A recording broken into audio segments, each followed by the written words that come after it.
Direktorat Jenderal Pengelolaan Kelautan ini sebenarnya memberikan harapan baru terhadap pengelolaan kelautan, pesisir, dan pulau-pulau kecil. Saya ini urusannya sama konservasi apa? Itu yang menjadi tantangan bersama, yaitu akhirnya partisipasi dan inklusivitas itu menjadi penting. Orang mau berpartisipasi, mau masuk di dalam perdebatan dan kerja konservasi kalau dia melihat manfaat dan relate-nya bagi kehidupan dia. Kalau biota perairan itu sudah dilindungi, maka dia tidak boleh dimanfaatkan. Sebenarnya sesuai dengan mandat regulasi, jadi perlindungan itu dia mengenal dua tipikal perlindungan. Ada perlindungan penuh dan ada perlindungan terbatas. Nah, ini membatasi akses sebenarnya. Belum lama ini publik sempat heboh tentang berita penjualan pulau kecil Indonesia kepada orang asing ya Pak ya. Yang ini tentu menimbulkan pertanyaan seperti memang pulau bisa dijual Pak? Jadi kami tegaskan bahwa tidak ada satu regulasi pun di Republik ini yang memperbolehkan jual beli pulau.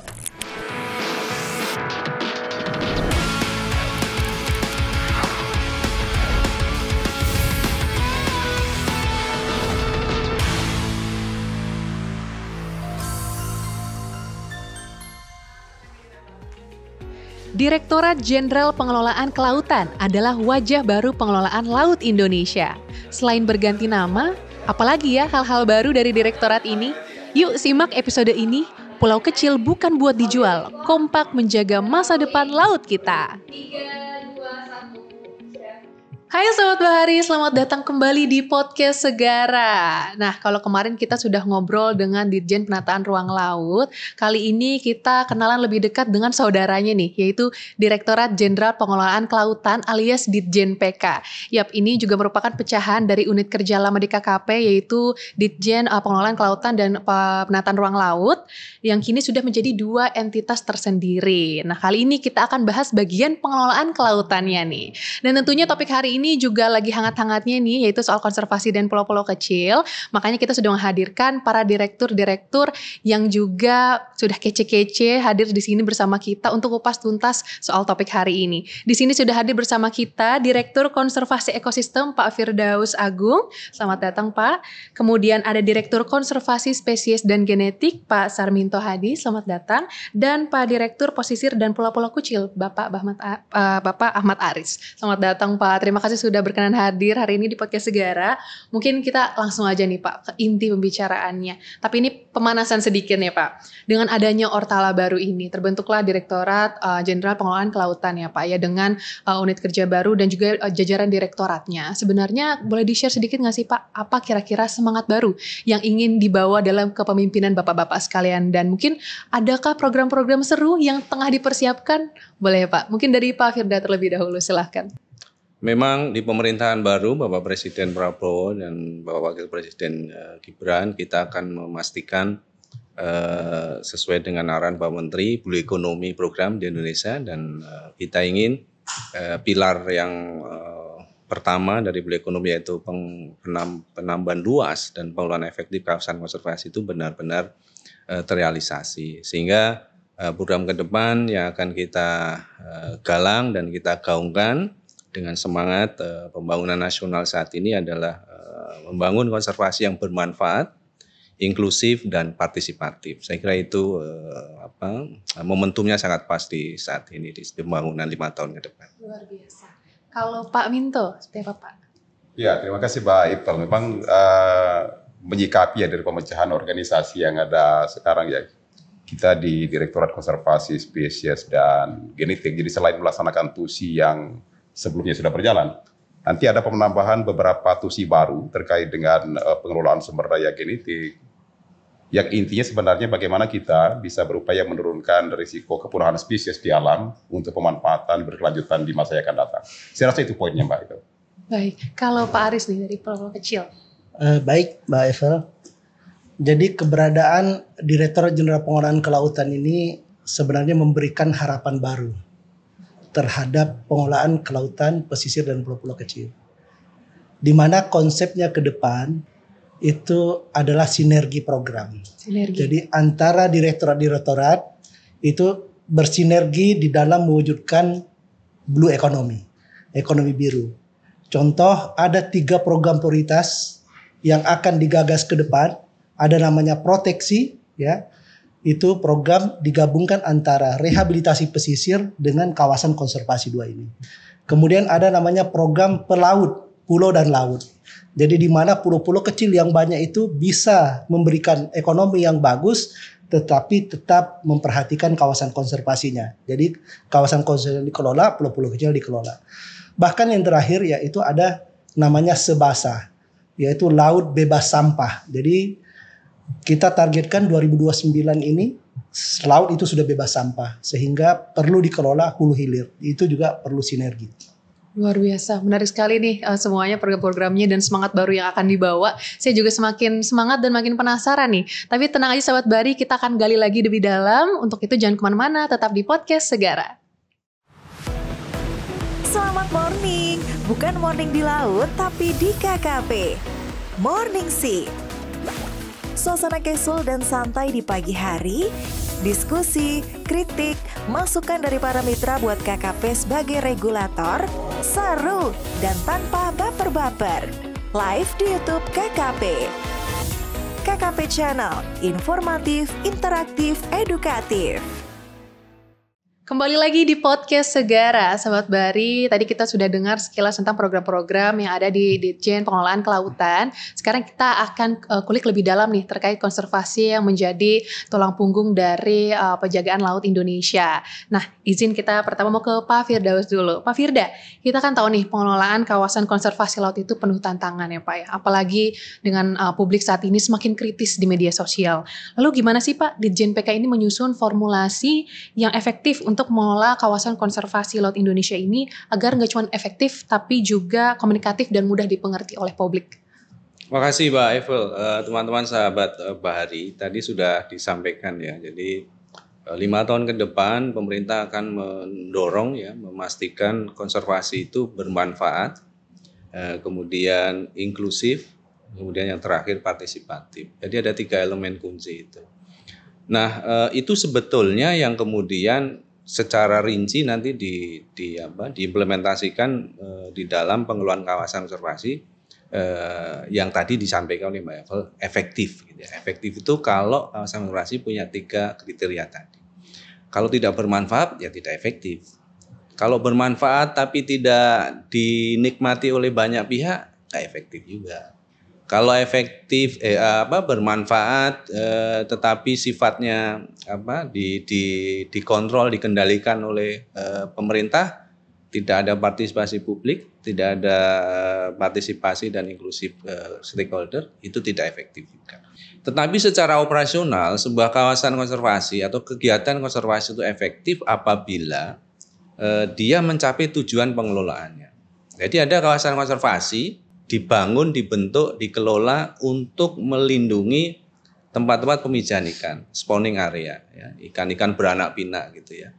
Nah itu akan tercapai atau dibilang efektif kalau ikannya tambah banyak, misalnya gitu ya.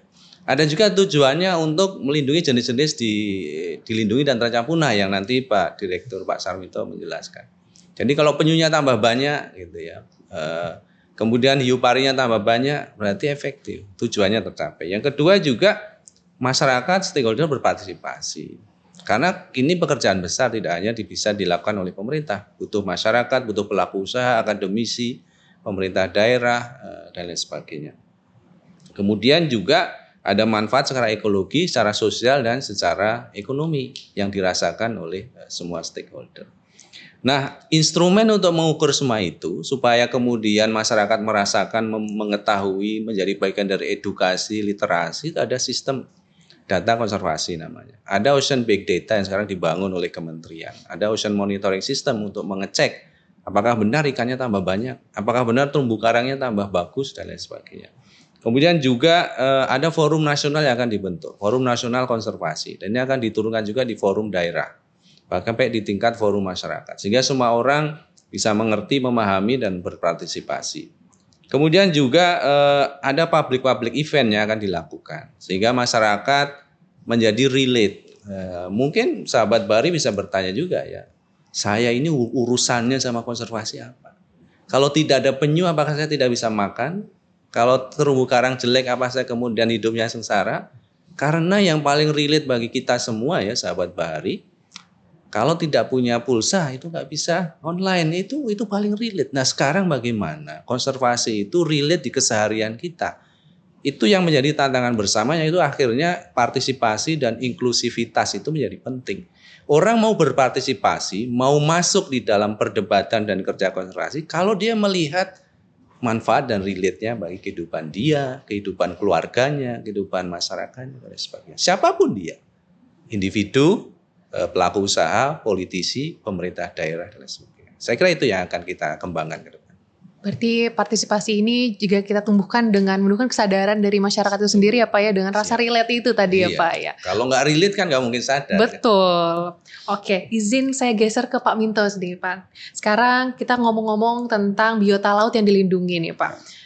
Baik secara nasional maupun yang masuk ke daftar CITES atau Konvensi Perdagangan Internasional Tumbuhan dan Satwa Liar Terancam Punah. Appendix CITES ya Pak ya, biasa disebutnya ya Pak ya. Izin bertanya nih Pak, apakah jenis sumber daya ikan yang dilindungi ini yang masuk ke dalam CITES ini juga bisa dimanfaatkan untuk tujuan perdagangan Pak? Dan kalau iya, izin apa yang harus dimiliki dan kira-kira instrumen apa yang digunakan untuk memastikan agar perdagangan ini dan pemanfaatan dari sumber daya ikan yang dilindungi ini tidak melebihi potensi kelestarian? Baik, terima kasih Mbak Ipal. Jadi kadang-kadang perlu diinformasikan lebih luas ya sekarang ke masyarakat itu bahwa ada pemahaman kalau biota perairan itu sudah dilindungi maka dia tidak boleh dimanfaatkan. Sebenarnya sesuai dengan mandat regulasi. Jadi perlindungan itu dia mengenal dua tipikal perlindungan. Ada perlindungan penuh dan ada perlindungan terbatas. Nah ini membatasi akses sebenarnya. Jadi kalau dia dilindungi secara penuh, tak bisa dimanfaatkan, tetapi dari hasil budidaya. Sementara kalau dia dilindungi terbatas, itu budidaya bisa, dan hasil tangkapan alam juga masih dimungkinkan. Tentu dengan melalui pengaturan yang ketat. Terus yang kedua, KKP ini, saat ini sejak tahun 2021 itu sudah mulai efektif. Perannya itu selaku Otoritas Pengelola CITES Indonesia untuk sumber daya ikan. Jadi kalau dulu hanya ada di Kementerian Kehutanan, sekarang kita ada 2 kementerian. Untuk terestrial itu di kehutanan dan di KKP itu untuk yang biota perairan. Nah memang ada beberapa prinsip dasar ya yang harus dipenuhi ya dalam konteks ini. Pertama dari sisi aspek legal. Intinya setiap pemanfaat wajib memiliki izin. Tanpa izin dia tidak bisa. Terus yang kedua terkait dengan pemanfaatan di alam, ini harus sustain. Nah sustain intinya ada mekanisme pembatasan penangkapan yang selama ini dijalankan sebenarnya mirip-mirip dengan model penangkapan terukur. Jadi ada pembatasan penangkapan setiap tahunnya dibatasi gitu ya, berapa jumlah yang boleh dimanfaatkan. Terus ada prinsip yang ketiga namanya prinsip ketertelusuran. Ini memastikan gitu bahwa biota yang dimanfaatkan itu bisa diketahui asal usulnya. Apakah hasil penangkapan alam ataupun hasil budidaya. Jadi secara prinsip 3 aspek itu harus dipenuhi dari mulai aspek legal, aspek ketertelusuran dan aspek keberlanjutan. Itu poin besar yang harus dipenuhi dalam konteks pemanfaatan ini. Selain dari sisi aspek kepatuhan ya, yang terhadap 3 aspek tadi. Jadi memang di dalam konteks manajemen ini tidak bisa hanya pemerintahan saja gitu yang berkontribusi di sana. Setuju. Tentu dukungan dari teman-teman dari lembaga saintifik, terus kontribusi dari teman pelaku usaha, saling bersinergi gitu antara pelaku usaha, KKP selaku manajemen maupun LIPI selaku atau BRIN sekarang ya. BRIN sekarang sebagai lembaga saintifik. Jadi tiga partis ini konteksnya ya, tiga pihak ini harus bekerja sama untuk memastikan agar ketiga prinsip tadi terpenuhi. Saya rasa itu yang perlu dipahami publik ya terkait dengan mekanisme pemanfaatan spesies dilindungi dan spesies yang diatur melalui konvensi CITES. Saya rasa itu Mbak. Baik, terima kasih Pak. Wah ini insight baru nih buat saya juga sahabat Bahari. Nah setelah ini kita masih akan bahas isu yang sedang hangat, yang gak kalah seru, yaitu soal penjualan pulau-pulau kecil nih sahabat Bahari. Nah daripada penasaran, jangan kemana-mana, stay tune terus di Podcast Segara. Kita akan segera kembali. Mulai 2025 ini ada yang baru dari KKP Channel. Selamat berjumpa kembali dalam Program KKP News, yaitu KKP News Sepekan.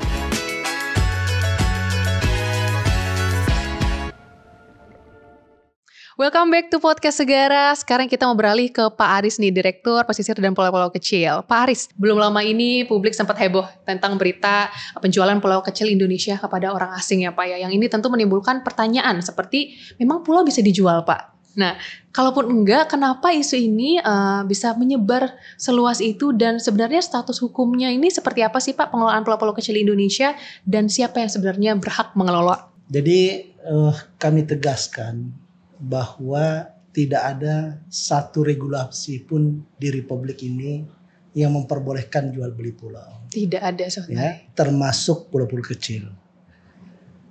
Kenapa demikian? Karena setiap pulau-pulau kecil itu ada kepemilikan negara minimal 30%. Ini semua diatur di dalam regulasi, baik regulasi di Kementerian Kelautan dan Perikanan, regulasi di Kementerian ATR BPN. Ini sudah diatur bahwa tidak ada pulau yang bisa dikuasai penuh oleh perorangan atau pelaku usaha. Karena minimal 30% dari pulau tersebut adalah negara. Minimal. Ya. Bahkan bisa lebih. Ya. Yang kedua, ya, dari penguasaan 30% itu oleh negara, jadi yang bisa dikuasai oleh pelaku usaha itu maksimal 70%. Dan dari 70% pun yang dikuasai oleh pelaku usaha itu minimal 30% lagi dialokasikan ruang terbuka hijau. Artinya setiap pulau kecil itu maksimal bisa dimanfaatkan itu 49%. Di dalam pemanfaatan pulau-pulau kecil ya, itu yang boleh diberikan kepada pelaku usaha adalah hanya itu hak guna bangunan atau hak guna usaha. Ya, jadi itu waktunya berjangka. Jadi boleh saja memanfaatkan. Jadi sebenarnya isu dijual itu adalah bukan pulau, tapi bidang tanah yang di pulau-pulau kecil yang memang sudah dikuasai secara de facto dan de jure sehingga bisa dilakukan kegiatan pemanfaatan. Berarti bukan pulau seutuhnya yang dikuasai ya Pak ya. Ada miskonsepsi ternyata sahabat Bari. Nah lalu Pak Aris, apa nih langkah KKP untuk memastikan pulau-pulau kecil di Indonesia ini tetap dalam penguasaan negara dan kedaulatan negara begitu Pak? Apakah ada regulasi spesifik lagi ini untuk penguasaan negara itu tadi? Saat ini Kementerian Kelautan dan Perikanan itu mulai melakukan sertifikasi. Ada sertifikasi. Terhadap pulau-pulau kecil, terutama pulau-pulau kecil terluar dan pulau-pulau kecil potensial untuk investasi. Sehingga kalau ada pelaku usaha yang mau berinvestasi di pulau-pulau kecil bisa bekerja sama dengan pemerintah. Itu yang pertama. Yang kedua, ke depan ya dengan terbitnya Peraturan Pemerintah Nomor 28 Tahun 2025 tentang perizinan berusaha berbasis resiko, itu posisi KKP di depan paling awal. Sehingga ini memastikan semua investasi pulau-pulau kecil berkelanjutan secara ekonomi, berkelanjutan secara sosial, berkelanjutan secara lingkungan. Karena KKP di depan. Kalau dulu itu KKP ada paling belakang di dalam proses perizinan. Jadi dengan adanya regulasi baru ini semakin memberikan harapan ke depan dan memberikan kepastian bahwa pulau-pulau kecil ini akan dikelola secara berkelanjutan. Karena KKP menjadi garda terdepan di dalam pemanfaatan dan pengelolaan pulau-pulau kecil. Baik, berarti KKP semakin di depan dan kita juga sekarang makin terasa aman ya Pak ya. Pulau-pulau kecil kita tetap terjaga. Baik, selanjutnya mungkin bisa dijawab juga oleh Pak Firda dan Pak Minto nih. Izin Pak, kita semua tahu bahwa peran masyarakat pesisir ini apalagi anak muda itu sangat penting untuk menjaga laut Indonesia. Dan kemudian menurut bapak-bapak sekalian, apa sih kunci sukses pelibatan mereka nih dalam menjaga kawasan pesisir, pulau kecil dan biota laut? Dan gimana caranya agar program konservasi ini tidak hanya jadi kebijakan di atas kertas saja, tapi juga hidup di lapangan? Mungkin bisa mulai dari Pak Firda dulu. Ya, terima kasih Mbak Eva. Jadi teman-teman sekalian, sahabat Bari, ada 3 kata kunci ya. Jadi siapapun lah, entah itu pemuda, entah itu masyarakat, pelaku usaha, politisi. Yang pertama itu harus relevan. Jadi gimana caranya kita membuat dia relevan dengan kehidupan mereka, apapun kepentingan mereka. Yang kedua, kontekstual secara lokasi. Jadi kalau dia wilayah urban, wilayah pulau kecil, wilayah masyarakat hukum adat, tentu pembinaan konservasinya beda-beda. Pelibatannya juga beda-beda. Kemudian juga manfaat nyata itu harus terlihat ya. Manfaat nyata ini bisa untuk kepentingan ekonomi, kepentingan sosial, kepentingan politik dan lain sebagainya. Nah, khusus untuk generasi muda ya, para milenial ini tentu kita akan melakukan banyak hal baru juga. Terobosan-terobosan seperti event bersama dengan mereka. Kemudian kompetisi edukatif. Jadi ada kompetisi dengan anak-anak muda, dengan pelajar, mahasiswa yang sifatnya edukasi dan juga campaign ya. Ini penting. Jadi kesadaran di semua tingkat tapak, kemudian partisipasi milenial yang akan membantu memperkuat pelaksanaan konservasi sampai di tingkat yang paling rendah di lapangan. Wah, jadi banyak nih program-program yang akan disiapkan ya Pak ya untuk mengajak keterlibatannya lagi. Baik, selanjutnya kalau dari Direktur KSG sendiri Pak, seperti apa? Salah satu memang yang paling potensial sekarang di era sekarang ini untuk mensupport gitu ya, konteksnya program-program pemerintah di luar dari KL-KL terkait itu generasi muda. Nah, perlibatan generasi muda ini memang harus sejak dini gitu di pelibatan mereka. Jadi jangan hanya nanti setelah program berjalan baru mereka dilibatkan. Jadi dari mulai proses perencanaan mereka sudah harus terlibat. Terus yang kedua, sekarang itu saya melihat gitu ya, terutama di teman-teman perguruan tinggi di kalangan mahasiswa. Kalau dulu itu jarang sekali di mahasiswa ini mengambil topik-topik penelitian tentang konservasi. Sekarang ini saya lihat itu di teman-teman itu ya, dari baik itu di kalangan sarjana S1, S2. Jadi isu-isu tentang konservasi ini sudah mulai marak diambil ya. Tentu ini memberikan harapan ke depan itu kalangan generasi muda ini bisa berkontribusi lebih baik lah ya dalam rangka mendukung program konservasi ke depan. Saya rasa itu baik, Pak. Baik, terima kasih. Kalau Pak Aris sendiri bagaimana Pak? Baik, jadi pelibatan pelajar dan generasi muda di dalam pengelolaan wilayah pesisir dan pulau-pulau kecil ini memiliki peranan penting karena keberlanjutan pesisir dan pulau-pulau kecil ini berada di mereka. Ya, oleh karena itu sejak dini ya kita melakukan edukasi ya, baik edukasi bagaimana mengelola ekosistem pesisir dan pulau-pulau kecil, baik memberikan edukasi terhadap pengelolaan sampah dan dampak sampah terhadap biota-biota laut dan ekosistem pesisir. Ini kita masukkan dalam sekolah pantai, kemudian kita masukkan dalam program-program di kurikulum pendidikan ya, pendidikan dasar dan menengah. Mungkin. Wah, ini saya sebagai anak muda juga semakin terpanggil nih Pak untuk ikut terlibat menjaga laut Indonesia gitu ya. Dan ternyata kolaborasi, partisipasi, sinergi dengan anak muda dan meningkatkan kesadaran ini penting banget ya Pak ya. Baik, Sahabat Bari, ngobrolin soal pulau kecil, soal konservasi ini gak ada habisnya sebenarnya ya. Tapi obrolan kita belum selesai karena setelah ini kita masih akan ngobrol lagi nih sama Bapak-Bapak Direktur dari Ditjen PK. Untuk itu jangan kemana-mana, tetap di Podcast Segara. Ragamkan perspektif Anda dengan berbagai program kami di KKP Channel. Selamat berjumpa kembali dalam program KKP News. Jadi Kemen 77 tahun 2000. Halo Sahabat Bari, apa kabarnya? Informatif, interaktif, edukatif. Sahabat Bari masih bersama Direktorat Jenderal Pengelolaan Kelautan. Nah, kali ini terakhir nih Pak, pesan terakhir mungkin ya, pertanyaan terakhir dari saya untuk ketiga bapak-bapak yang ganteng ini. Pak, mengelola laut kan memang ternyata kompleks ya, meskipun kita sudah berusaha semaksimal mungkin untuk bisa meningkatkan partisipasi, membuat kebijakan yang mungkin bisa dipahami dan bermanfaat untuk seluruh pihak masyarakat pesisir dan stakeholder kita. Tapi tentunya generasi muda ini seperti yang tadi Pak Minto bilang ya, sudah mulai banyak yang tertarik pada isu konservasi lewat kegiatan-kegiatan komunitas juga ya Pak ya.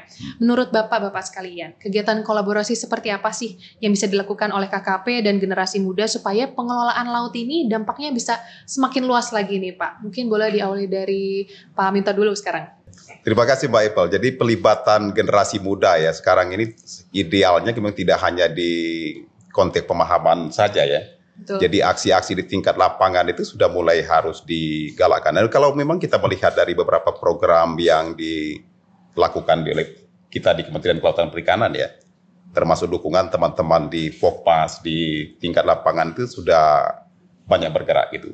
Jadi Pokmas yang peduli dengan program konservasi penyu, teman-teman yang berpartisipasi dalam konteks penyelamatan mamalia perairan terdampar. Nah ke depan nambah lagi nih KKP ini.